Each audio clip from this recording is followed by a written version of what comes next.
Hello, good afternoon. Good afternoon. How are you? I'm doing all right. Yourself? Great, thank you. Well, thank you for being here today, Miss Jasmine. It's certainly an honor to have someone of your caliber on our platforms as always. Oh, yes, no problem. Thank you for having me. For sure, for sure. Well, we're gonna get right on to it so our audiences can learn who you are and what you do and everything else, and just hear just all about the amazing things that you do in the realm of community engagement, the political process, and all those things. So I'll really get right to it. So we have here today Miss Jasmine Burney Clark, who's the founding principal of Equal Ground Education Fund and Action Fund. So if you could just tell our audience today, Miss Jasmine, is who you are and what you do. Yeah, thank you so much for having me. I really appreciate it. So, again, my name is Jasmine Burney Clark. I am the founder and director of Equal Ground Education Fund, a 501(c)(3), and Equal Ground Action Fund, a 501(c)(4), both political nonprofit organizations working in the state of Florida to educate, to mobilize, and to turn out Black voters, but primarily to protect and expand access to the ballot box for Black voters in this state. And we do that through voter mobilization activities such as voter registration, voter education forums and events, days at the Capitol, days of action. We also work to ensure that folks are making it out to the polls. They're aware of the three ways to vote in the state of Florida, what their options are as our state's rapidly changing laws change the administration of our elections each year. We make sure that voters are prepared and aware of what those changes are. And then we also litigate. So, on occasion, we have to unfortunately sue the state of Florida for some of the discriminatory laws that are created that disproportionately impact us as Floridians. Wow, that's certainly a lot of work there, but it certainly seems like a labor of love. And just from my research of you, Miss Jasper, your work has been recognized on a national scale and has been featured in esteemed media outlets like CNN, MSNBC, The Washington Post, and the New York Times. Is that all correct? Yep, that is correct. Wow, that's certainly great and unbelievable. Now, as given your work and all, your dedication to social and electoral justice have been recognized, as I just mentioned, in these prominent media outlets. How do you leverage these platforms to amplify the voices of marginalized communities and advocate for meaningful change, given this? Certainly. And so I am not simply a political pundit or talking head on any of these stations. I come in as someone who has experienced harm at the hands of this state and its leaders. I am a native Floridian, born and raised. And the fun fact, or not so fun, that I share with people is that I was born into a congressional district that for 30 of the 36 years of my life has been the subject of litigation in our Supreme Court at the state level since I was born. This particular district, which is a minority majority access seat that has been occupied by a Black person since 1992, has been the subject of conversation and discourse about its relevance and whether it's necessary or important to provide congressional representation to Black people in specific areas of our state. And so that is what has been unique about my experience. And I bring that to those platforms to talk about the fact that I am not just telling you what needs to happen. I'm telling you the personal experience about how I have been experiencing it, and also bringing the voices and experiences of those who are around me to the forefront of these issues. We also don't organize our communities without our communities. We aren't creating an agenda that tells you how it should be. We're making sure that we're having conversations with real voters, not political leaders and elected officials exclusively. We are focused on the people power in this state. And that is also how we leverage these platforms to tell the stories about what's happening in Florida. That's certainly amazing for sure. Now, you were just recently over at the American Association of Political Consultants regional conference earlier this month in Savannah. Could you just share for audiences, because this is a civically engaged and politically involved audiences that we have on our platforms here with Queen Sport Conversations, of what your role was there and what sessions that you were or panels you were a part of? So, unfortunately, I did not make it to the conference this year due to a personal staffing issue within my organization that I needed to prioritize. However, I was there for last year's regional conference and was a speaker on the panel talking about the best ways to utilize media in telling your story. What are some of the best tactics, and what are some of the best ways to ensure that you're building relationships with news staff across the state and nationally? And so I talked about the fact that a pitch, sending out a pitch to reporters is no good if you aren't building relationships with reporters, if you aren't following up, if you aren't having conversations, and if you aren't submitting relevant and timely information. I'm aware that voting rights is our organizational key issue. However, people don't go to the elections or to the polls until the fall. But Right. during legislative session, which is at the beginning of the year, the laws that change the way elections are being administered change during this time period. So also just knowing the lay of the land for the state of Florida and what news rooms are looking at and what they're prioritizing, we make sure to also tell them those stories in a more timely and relevant way. Sure. Now, given your role as a founder of Equal Ground Education Fund and Action Fund, and obviously given that African American women, who are our primary audiences here between the ages of 25 through 56, how do you see your work contributing to the empowerment of women, particularly African American women, within the civic engagement landscape, more specifically in this very crucial election cycle of 2024? Yeah. So not just African American women, but Black women are the highest voting bloc in the nation. And they are also, respectively, the highest voting bloc collectively in the state of Florida as well. And so I think it is important for us not to only be a part of agendas that others prioritize, but we should be a part of setting our own agenda. And we can't combat the agendas of the state without coming to the table with our own. We should also be bringing our expertise as well. When a Black woman votes, she isn't just the only person in the household that is participating. She is bringing along her family, and she is bringing along her community, and she is doing it also on behalf of her family and her community. And so it is important to make sure that Black women see themselves not only in the statistics, but in the stories that are being told about how elections impact their lives far beyond election day, because that's just the first act. But once that governing process starts, that is where we really need to be showing up as issue experts in the halls of our legislature, as issue experts at our city and county commission meetings, as parents in our school board meetings. We need to be in every single place, or we at least need to be aware of what's happening in these spaces. So that way, when it is time for a call to action, we're very clear about what that action is. But we also, I think, show up with our own solutions as well, given the life and the experiences of the lives that we live. Absolutely. And I always tell everyone when it comes to my getting out the vote efforts that election day is the beginning of one process and the start of another one. Because even after you vote, I always preach civic engagement well beyond election day, inauguration day, whether that is for presidents all the way down to city council to the school boards.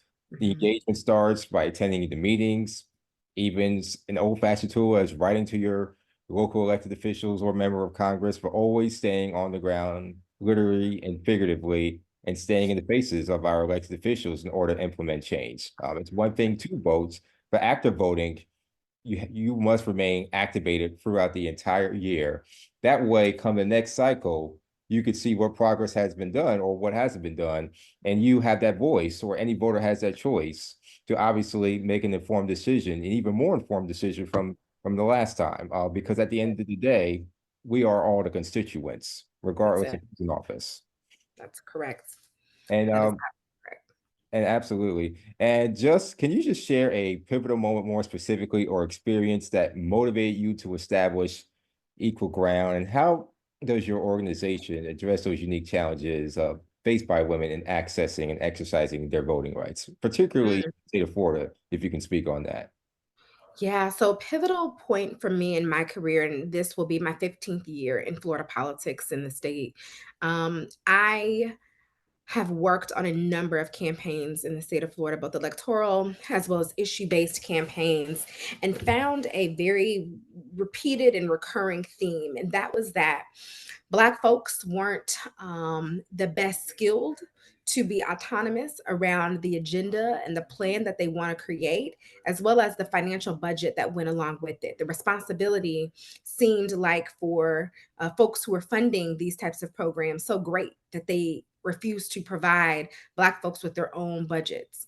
And you constantly saw in this state that it was white led, Black labored work happening, but there were very rarely any Black folks being able to do this work every single day. However, we are at the center of the harm. We are at the center of the lawsuits. We are at the center of the legislation that is being written, but yet we are the least funded, the least supported, and the least acknowledged in this work. And so that is what, for me, drew a sort of light bulb that said I needed to create an organization that for 365 days of the year, we focused on voter educating our people.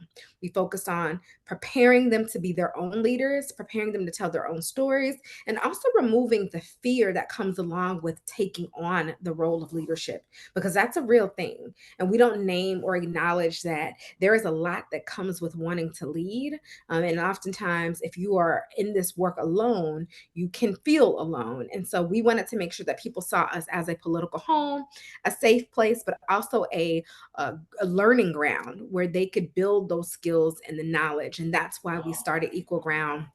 This May of 2024, we will be 5 years old as an organization, and we'll be celebrating that victory and look to see, more years to come after this time. But again, I thought it was important being a Black woman to do this work because we are relied on so heavily for our votes, but not as relied on heavily for our skills, our leadership, our time, our talent. And I would even say, our money isn't even recognized as a priority in the larger landscape of politics, but we contribute greatly to a number of different causes in our community. And so let's sort of change the face. As well as the perception about how Black folks organize in our community. And the other thing I think that was pretty interesting that we were able to debunk in this process was during COVID. We were founded in 2019, but the election cycle started in 2020. We received our first investment 2 weeks before COVID and was told, take the funds and turn this program into what you believe it should be for your people. And that began to truly change the way people thought organizing should look like in the state of Florida, and allowed for us to really flourish and build out a program that was important to us, but it allowed us to also center voter education in a way that people had not valued it before. And so we're grateful for that opportunity. We're grateful, unfortunately, it had to be under those circumstances, but it was necessary in order for the work to be acknowledged in the way that it has been. Awesome. And congratulations on your anniversary with your great organization here and such. And time has certainly flown by for certain, and especially given the height of COVID, even much more kudos to you there, Miss Jasmine. And just looking upon your background even further, I did discover that you have experiences as a senior advisor to organizations like the NAACP and Next Gen Climate. Could you elaborate how these experiences shape your approach to civic engagement even further, even with obviously your organization and position right now?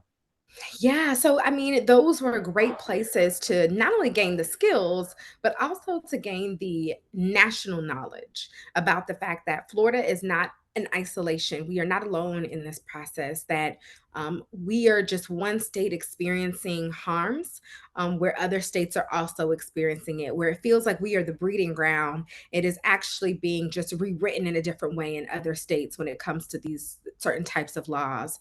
And so being able to be surrounded by organizers and with an organization that has been able to create a community of folks across the nation, like the NAACP, where we are working with Black organizations and leaders in our community across the state. And then with Next Gen Climate, also now known as Next Gen America, we have been able to work with youth and to learn about their issues. The unique part about youth and what we are experiencing right now in the education system is that an educated populace or an educated electorate does not, will not, and won't stand for what is happening right now.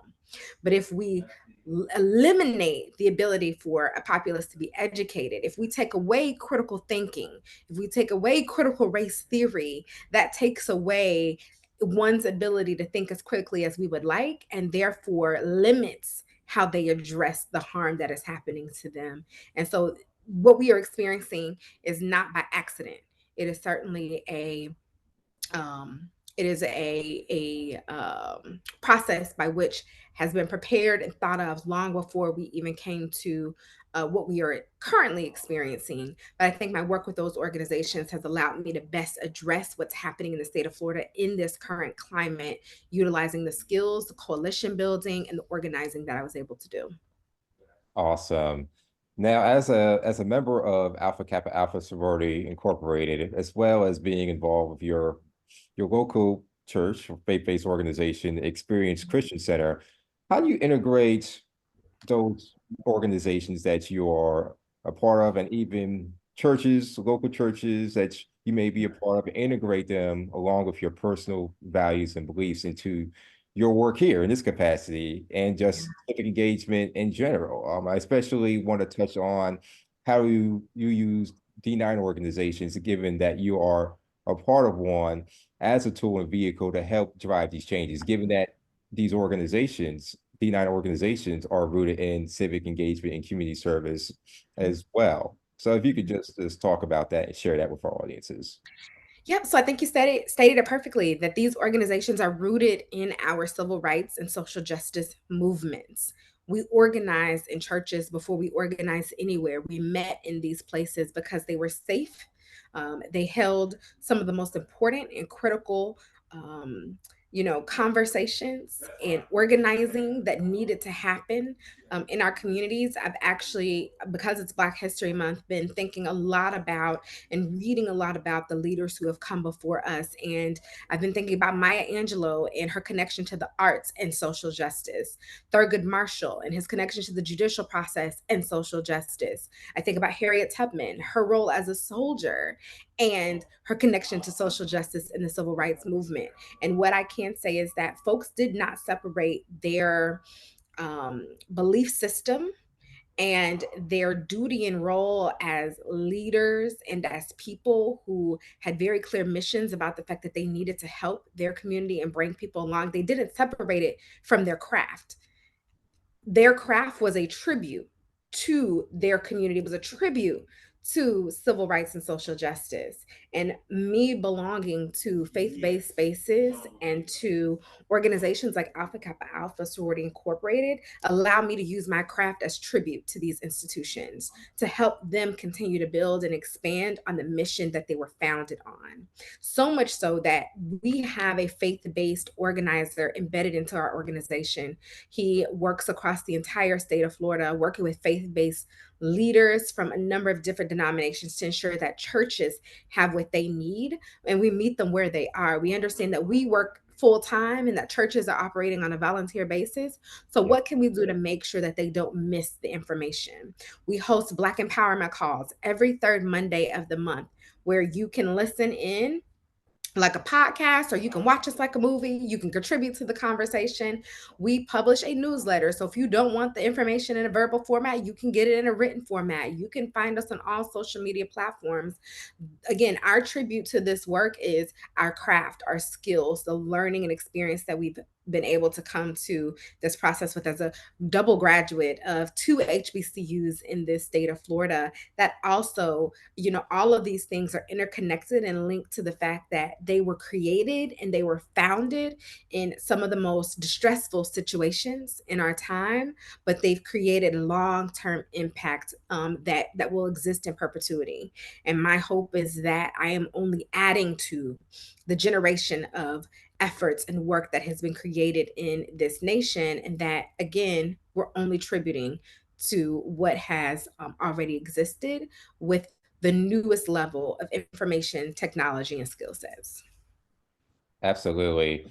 Now, you did mention HBCUs, Ms. Jasmine. What challenges have you faced in your advocacy work, and how have you overcome them? But specifically, speak to when it comes to organizing with the HBCUs in the state of Florida, like FAMU and such, have there been any challenges with the organizing on this particular campuses? And also, have you done any advocacy work on PWI campuses Mm, or institutions throughout the state, and what challenges you may have faced or hurdles in dealing with those particular entities?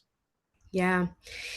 One of the largest or biggest challenges we faced is college presidents who want to be in alignment with administrations who are directly taking away their right to be Black and to be Black led and to educate Black students and to keep Black kids safe and to keep Black kids healthy. College presidents have been one of the most interesting groups of people that I think we've encountered, not only since Equal Ground was established, but throughout my entire career. Right before Equal Ground, my own alma mater, Bethune Cookman, it is well documented that I, along with a group of folks, ensured that he knew, we reminded him, you were at a Black institution in the South, and to invite a woman, Betsy DeVos, who was the Secretary of Education at that time, to an institution where she believed was a trade school, not the only option that Black folks had, but the belief that it was one of the many options that Black people had to attend school, built and created by a Black woman who had to create alliances because there was no space for her, Dr. Mary McLeod Bethune. To believe that we were going to sit in an audience and listen to this woman tell us something that would motivate us about the lives that these kids were getting ready to embark on just was not going to happen. And so I have always been very fully prepared to correct wrongs that have happened in our community by any means necessary. But since then, we have established a great relationship with HBCUs across the state, doing HBCU tours with colleges. There are 4 of them here in Florida, where we attend those colleges, we talk to college students, we hand out some really great, items for them to take home, but all in an effort to ensure they know what their election dates, locations, and times are. We have been working to ensure that there are polling places on college campuses or that polling places remain on college campuses.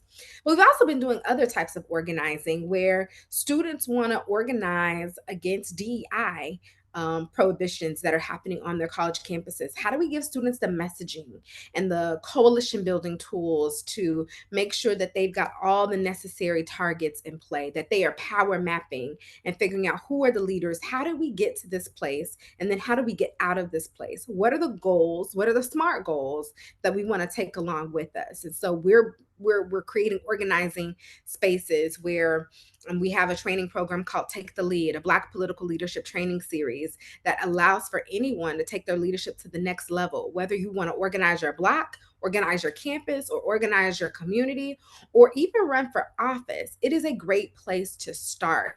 And so those have been, again, some of the challenges that we've ran into on college campuses. But it's all also about relationships. We have met some really great professors who have invited us with open arms. And with PWIs, UCF, we are headquartered right here in Orlando, Florida. We are neighboring to UCF. They have opened us to their campus with open arms. As a matter of fact, their college campus right now is conducting a research project with us. What? That we hope to announce at a later date on an hypothesis that we have.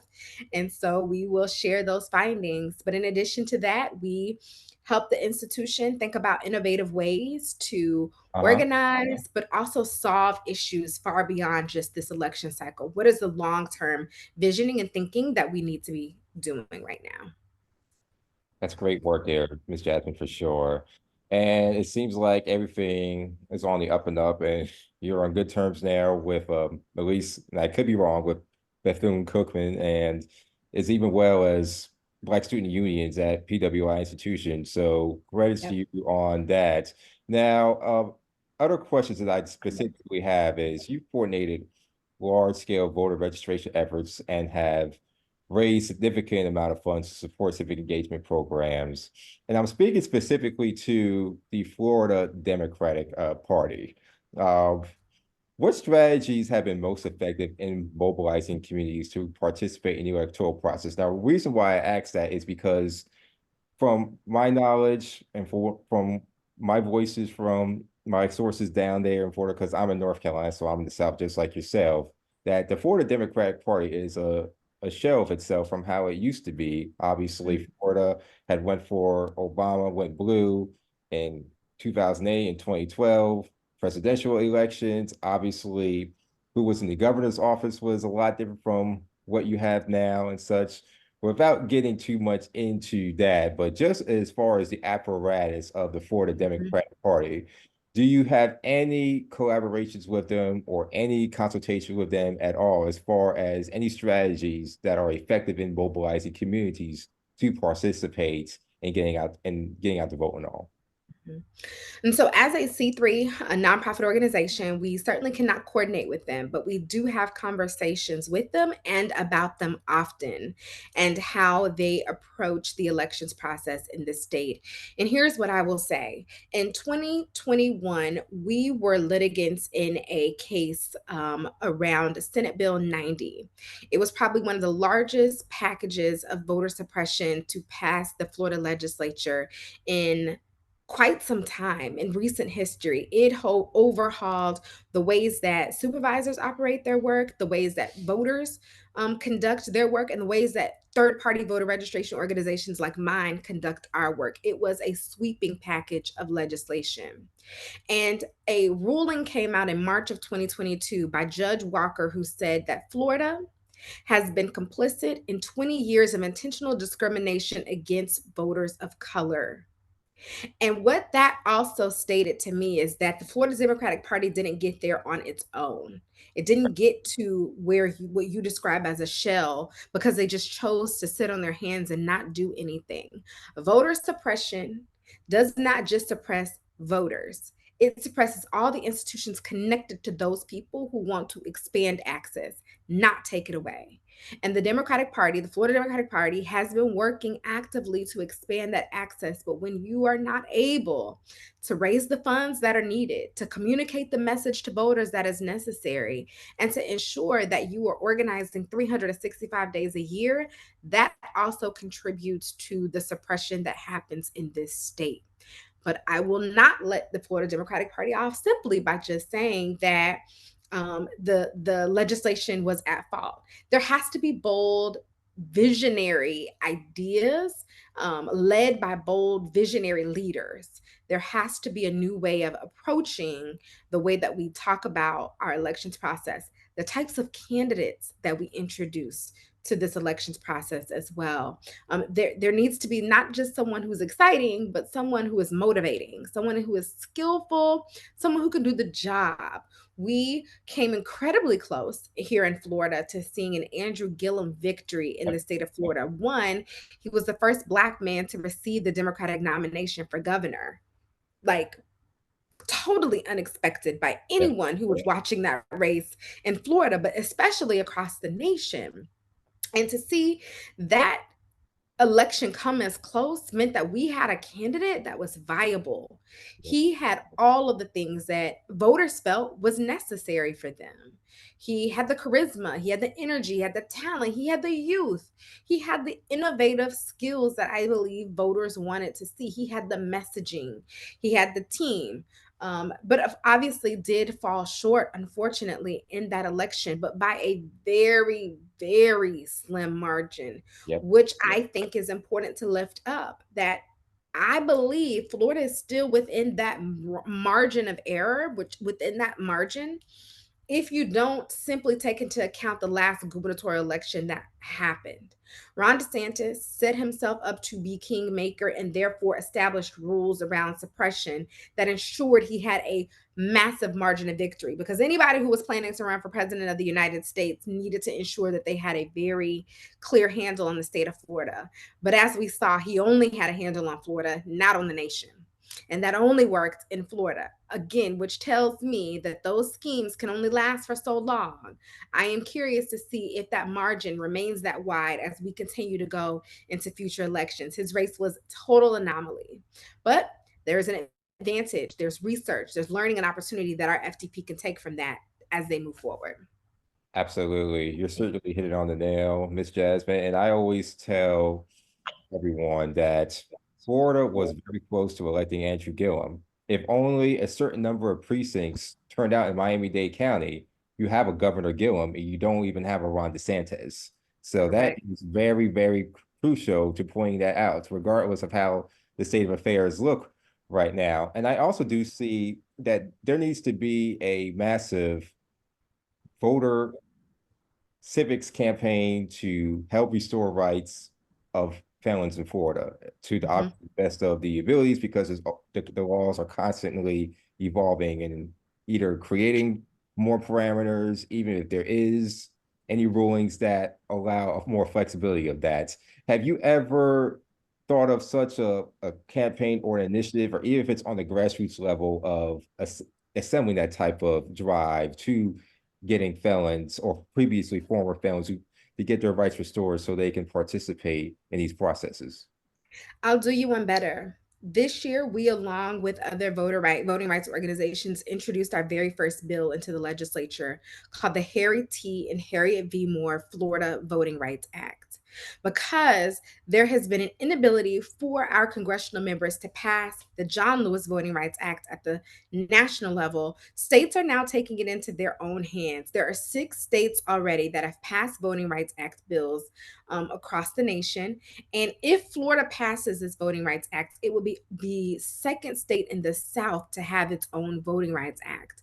In there, it not only reduces the bad bills that have been introduced over the past few years under the Governor DeSantis administration, but it would also create a database for returning citizens that would allow for them to get a clearinghouse on determining where their fees and fines are located at in the state of Florida, so that they are not considered reoffenders when it is time for them to register to vote. Because what is happening in the state of Florida is that 2018 they received the right to automatic restoration with the exception of 2 rules. And then in 2019, Governor DeSantis, in his first term as governor, passed a legislation or passed a law that required them that before they could register or before they could vote, they had to pay their fees, fines, and restitution.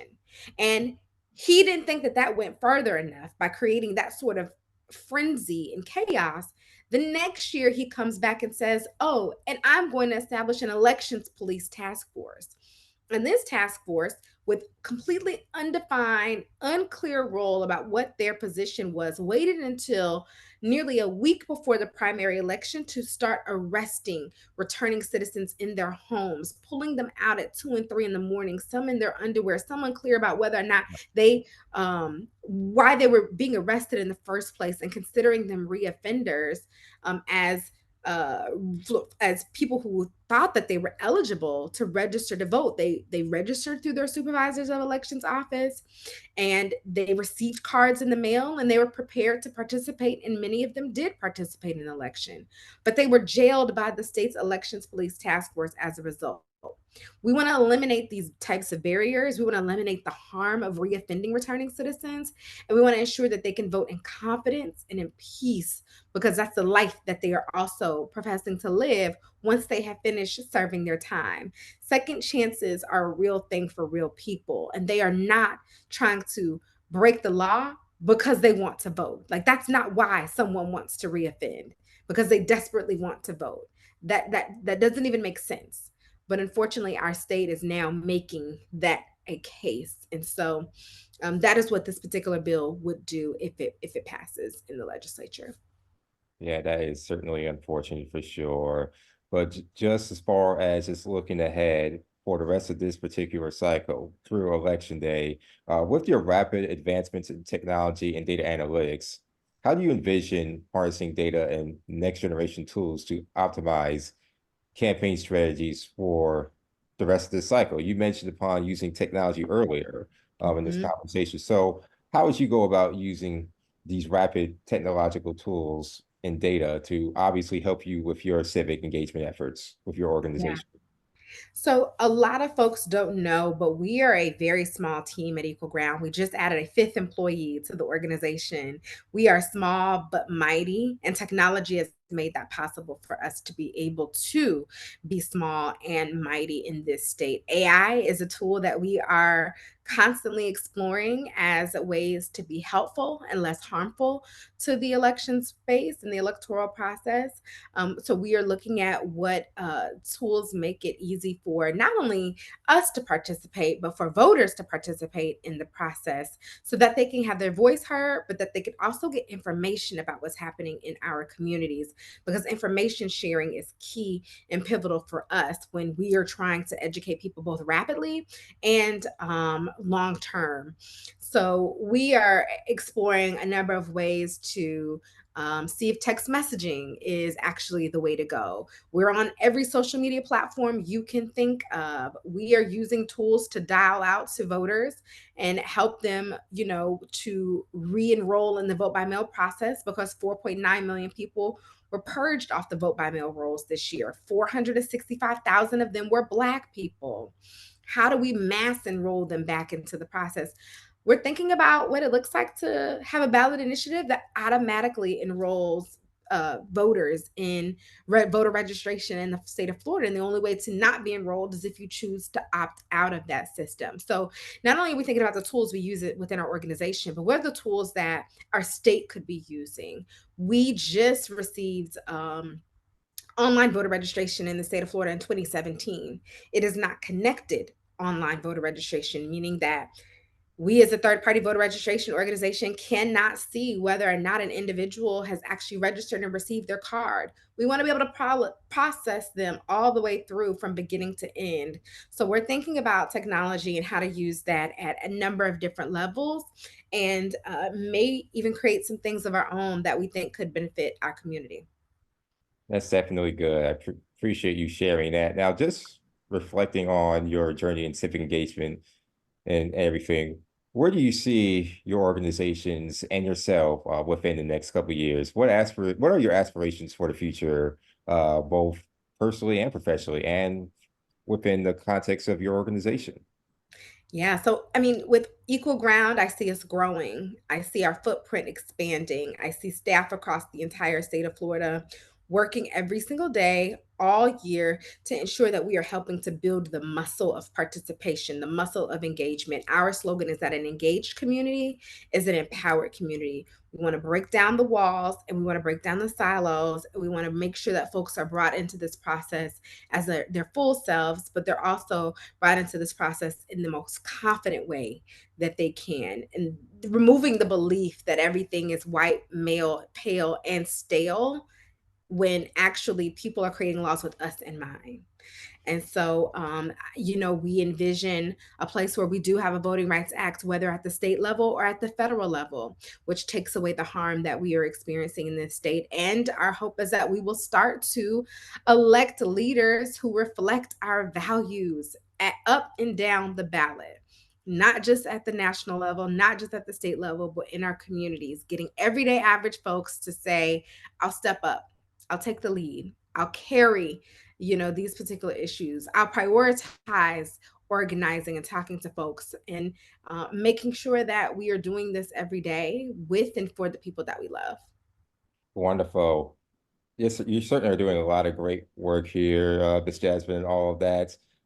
We are going to take a quick break, only because I need to just create another Zoom session, but we only got 20 minutes left because I want to be respectful of your time. But if we could just close out of here real quickly, I'm just going to send you another link and we'll just Okay, back on, and we have about another 5 to 10 minutes left within perfect. our allotted time. So just stay tuned. Hang on.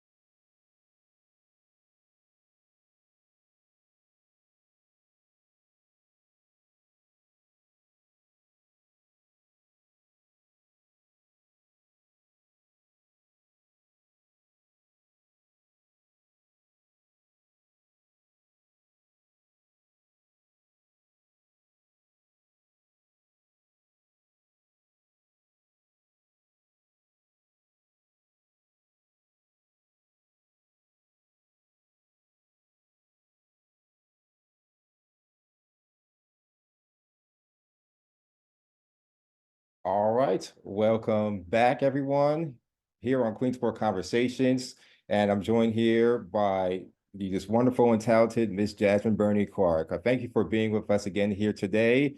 And we're going to spend this segment just closing out this interview here and everything like that. Now, Miss Jasmine, I did want to ask you because you made a lot of great points and everything. And thank you for sharing with us your journey. If you could just tell us, Miss Jasmine, who are some of your role models that led you over to this path today? Whether that was parents, grandparents, friends, sorors of who's inspired you up to this point in this journey of yours with this organization? Yeah. So I always have to recognize and acknowledge the Black women in my life. Black women who have raised me, Black women who have educated me, Black women who have nurtured my experiences, and have made safe spaces for me to grow and cultivate my career. But one in particular would be my grandmother, who at a very young age, I would help type her letters to the local county and city commission boards and mayors to help create safe spaces in the neighborhood, like adding speed bumps and cleaning up our neighborhood parks and getting neighborhood lights fixed. We would also host, she would be a block captain for the National Night Out, also known as like the Neighborhood Watch. And annually, from middle school up until I was literally a graduate in college, I would come to her event and help her serve hot dogs and help distribute paperwork to the community and help welcome our local mayors and sheriffs and chiefs at this event. And neither of us had the language at the time, but we were organizing. She was an organizer. She was organizing her community around safety. She was organizing her community around, a number of different communal issues that she found was important. She is not a native resident of Orlando. She is a native of St. Augustine, Florida. And so you can only imagine how far my ancestry goes as a result of my descendants living and settling in St. Augustine. And she came to Orlando as one of the first employees of Disney. And that is how she Oh, wow. built her home here and established a family here and said, I won't just be a resident, I will be an active resident and participant in this community. And so she passed away in December of 2019. She had Alzheimer's and dementia, which, does unfortunately attack Black women at alarming rates. And so she may have not physically seen the actual fruits of her labor, but she has certainly made one of the most valuable investments in my life. And that is to also prepare me to be an active participant in my community, not just a resident of it. Wow. And so just for our audience here, as far as your Florida residence goes, you live in Central Florida, in the Orlando area, correct? Yep, that is correct. I am a resident of Ocoee, which is a little bit right outside of Orlando. Okay, I've lived in Orlando years ago, for about a year when I was working over at Disney once upon a time ago. So I'm very familiar with all Central Florida and such, as well, Nice. all Florida in general, as I have family who live in Broward counties and Palm Beach counties and such. So I know Florida very, very well, and such. If you could just take me back to the times, obviously you're a lifelong resident during the Trayvon Martin, Mm, that particular period in time. And given that you mentioned that you're a lifelong resident and especially Central Florida, what was mhm, that?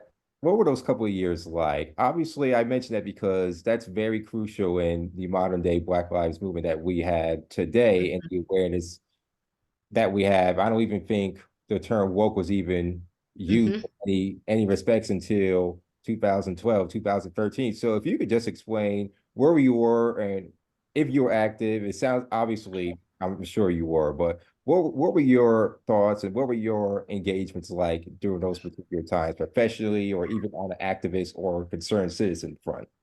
Yeah. So 2012 was the year I was a resident of Orlando and actually a new resident of Orlando. I had been away at both undergraduate and graduate school, and then also had finished up working for Alex Sink, who was running for governor in 2010. Moved back to Orlando in 2011 to get my footing and to figure out what it was that I wanted to do with my time here.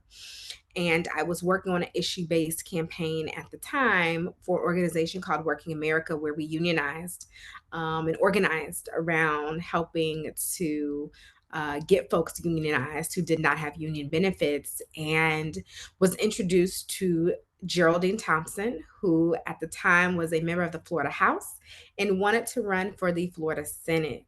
And I was able to work on her campaign. That was my second electoral campaign after working on the Alex Sink for governor race and working for a Black woman who had a long history in Orange County as not only an educator, but as a historian of this community, was quite pivotal to sit at her feet, if you will, and to learn and to understand the significance of the contributions that Black Floridians have made all across this state. And then, in contrast, to hear how organizing in our communities was, key. It was important, but it wasn't happening in the way that it's happening now. It really took, unfortunately, this particular cause to create a multi-generational effort of organizing, if you will.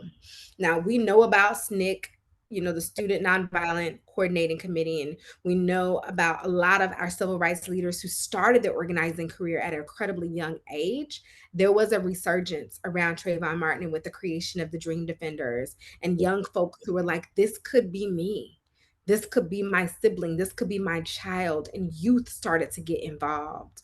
And I, again, worked with her and wanted to contribute to the organizing effort as much as I possibly could. And so obviously, as she went on to win her election, I continued to think about what were the other efforts? What were the other issues? What were the issues that I really cared about? Not just the candidates and the people. What were the things that I cared about in my community? And started to get very clear around that, and train myself and bring other people along into the process as well who wanted to organize their communities and get folks prepared for whatever the future would hold. And what unfortunately we didn't know was that we would be in what felt like forever rapidly responding to the deaths of Black people at the hands of white supremacy and folks who carried those ideals. And we are still battling that to this day. Yeah, we certainly are for sure and such. Now, obviously, you do a lot of great work, and you just mentioned about who's inspired you. What gems do you have to drop for those who want to do work such as yourself in the Mm, areas of civic engagement or political advocacy and such, or even political or even public affairs and such? What wealth of experience or expertise yeah. would you basically share, or to anyone who's wanting to just emulate or even just aspire to be like you in your Mhm, capacity? mhm. I did not wait until harm struck my community to realize that I wanted to help my community. It really, for me, was the fact that I left my neighborhood when I went to college and came back and it looked and felt the same. Hmm. Nothing about it had changed. Nothing about it seemed and felt significant or different or aspirational. And for me, that was enough to say I have to contribute in a way that makes some sort of impact. I would also say that we don't have to do everything for every cause.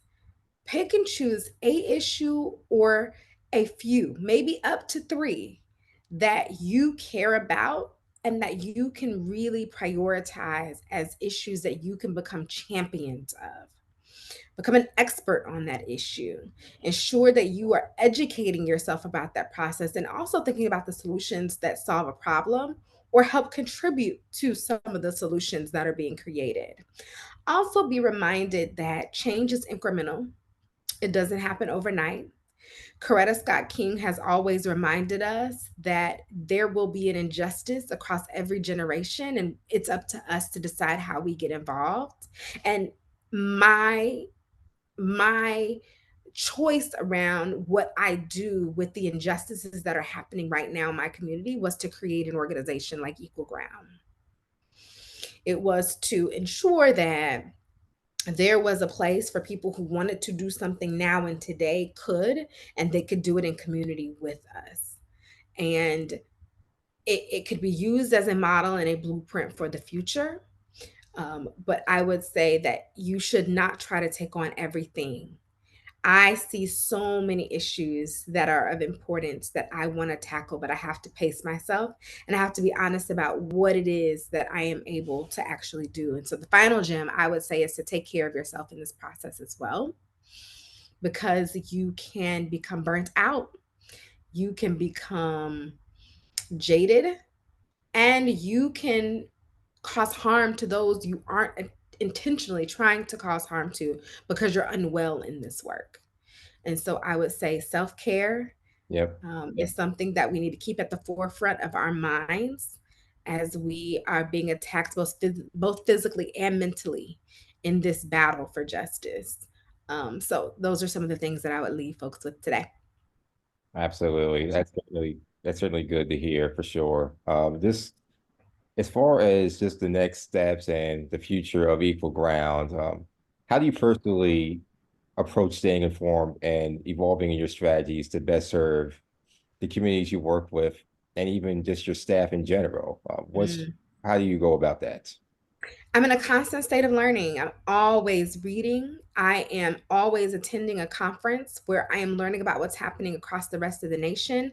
I Mhm. am skills and information sharing with people in my own community around issues that may prioritize the climate or the environment or transportation or housing. They may not be the number one priorities for me, but they still impact me every single day. And the way that we move folks closer to whatever the goal is, I think it's important for me to know how we're getting there. How are we collectively building a consensus around solutions? And so making sure that I bring that knowledge base back to my team so that they are fortified in this work. This morning I had a staff call with my team, and yesterday we had an event where we were reflecting on that event yesterday, and in that reflection we deepened our conversation around our ancestry and the fact that if our ancestors were able to survive chattel slavery, we certainly can survive a Ron DeSantis. None of us are chained up and bound. We have all the tools that we need. We have the technology that we need. We have the stories of the past. We have the wind beneath our wings to make sure that we are doing what is necessary to safeguard and mitigate harm as much as possible. Because our work is not impossible. It just needs more of us to get involved in it. Absolutely. You made a good point about the self-care aspect of it.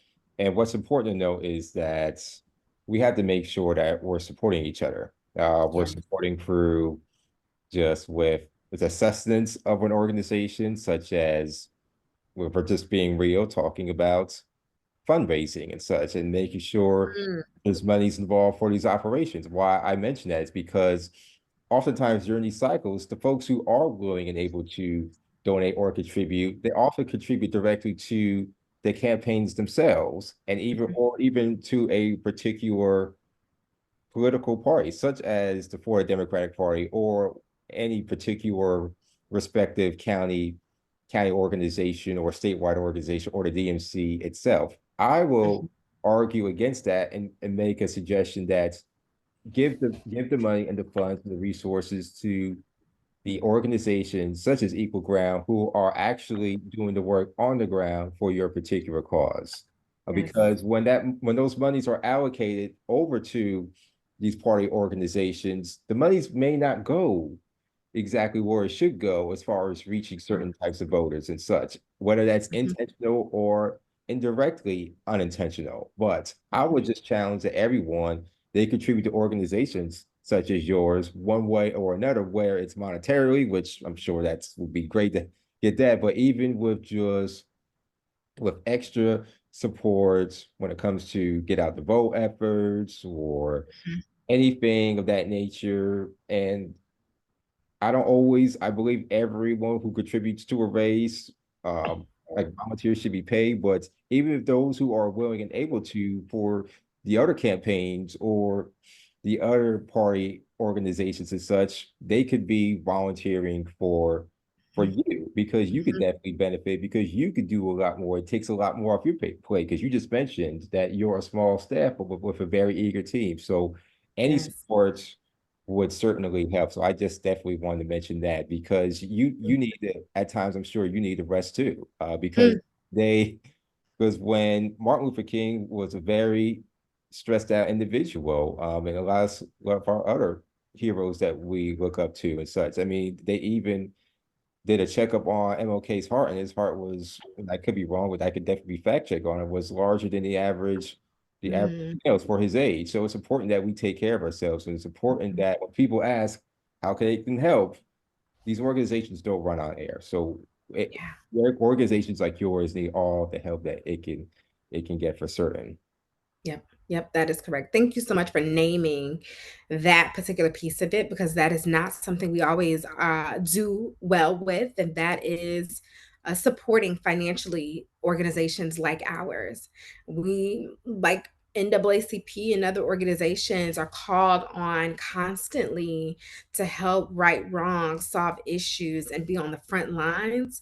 But folks don't know we are staff, we are paid or have to pay bills. We have to survive as well. Otherwise, you don't get 365 days of voter education. You don't get us filing lawsuits against the state of Florida in order to fight back against the discriminatory practices that are happening in our state. And so, contributing to a cause and a candidate is a great model for thinking about how to help support our work and then also volunteering some of your time as well. For sure, for sure. And even with this platform here with Queens for Conversation, it's to shine a light on these oftentimes they which may be considered unsung heroes. Obviously, you're well Mhm. praised enough, but just the even extra light can really just help out with all with the greater good out there. Now, as we draw our conversation to a close, I do extend my heartfelt gratitude to you, Ms. Jasmine Burney Clark, for sharing your invaluable insights and experiences with us today. So your dedication to civic engagement and your political advocacy is truly inspiring, and I know for certain our audience can gain a wealth of knowledge from our discussion. Now, before we conclude, Ms. Jasmine, could you please share with our audience where they can connect with you further and stay updated on your impactful work and even contribute, as I was just alluding to? So people can find us on our website at www.equal-ground.com. You can also find us on Facebook, Instagram, Twitter, TikTok, and YouTube at Equal Ground FL. On our website, there is a link to donate in the top right hand corner. No amount is too small. Every amount is just as significant as the last. So we do greatly appreciate contributions that help us continue to do this work and travel across the state of Florida. And then you can also join our newsletter that allows for you to hear directly from us on a weekly and a monthly basis. And again, our Black Empowerment Call is every third Monday of each month in the evening for about 2 hours. And you're like, whoa, that's a long time for a call. Trust me, you folks don't end that call wanting to leave it. We end it because we have to. It's a ton of information that's available for anyone who resides in Florida or outside and wants to get a glimpse about what's happening from a Black perspective in the state. So, thank you again for creating this space. I greatly appreciate it and look forward to connecting with your viewers. Absolutely. This concludes our conversations here with Ms. Jasmine Burney Clark on Queensport Conversations, and we will talk to y'all. We'll see y'all later.